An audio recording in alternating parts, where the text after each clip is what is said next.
Now, I first learned of Corey Mills because he rescued one of my friend's husbands out of Israel, right? So he had been involved and around Mercury One, and just trying to help people, right? So I thought, man, this guy couldn't find a better congressman than this one. And so at the very end of that night, back on October 3rd, when we were on the helicopter back to the airport as we were coming, getting ready to come back to Dallas, Congressman Corey Mills, he couldn't just sit in the silence. He had to fill it. He had to just keep talking. And that is what is leading to his undoing. Because at that point in time, he told me, and I believe there were 7 others in the helicopter at the time, that he was completely single.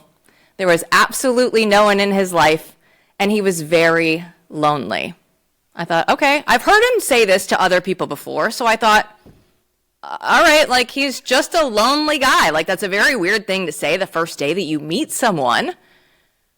But okay, right? You fast forward to December, we had talked for a little while, right? I kept running into him at different events, and he asked me on a date. No big deal. We never went on a date, by the way.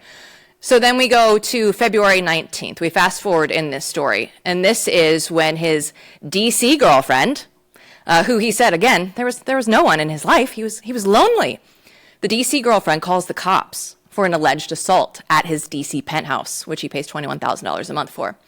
And she said, that he had abused her, and she was in the hotel that was next door, and the cops knew it was her right away without even talking to her because she was visibly shaking. And they knew that was the woman that must have just called the cops. There were fresh bruises on her arms. In one of the police reports, Liz, she allowed the authorities to listen to Corey on the phone with her, tell her that she needed to change her story. Now, she had since recanted. She decided nothing actually happened. And Congressman Corey Mills is now walking around telling everybody this is a victory. See, nothing happened that day, February 19th. Nothing happened.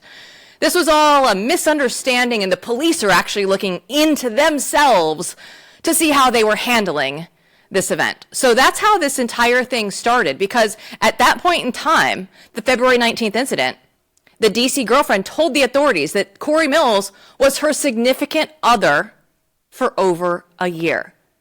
And I went, well, that's a big lie.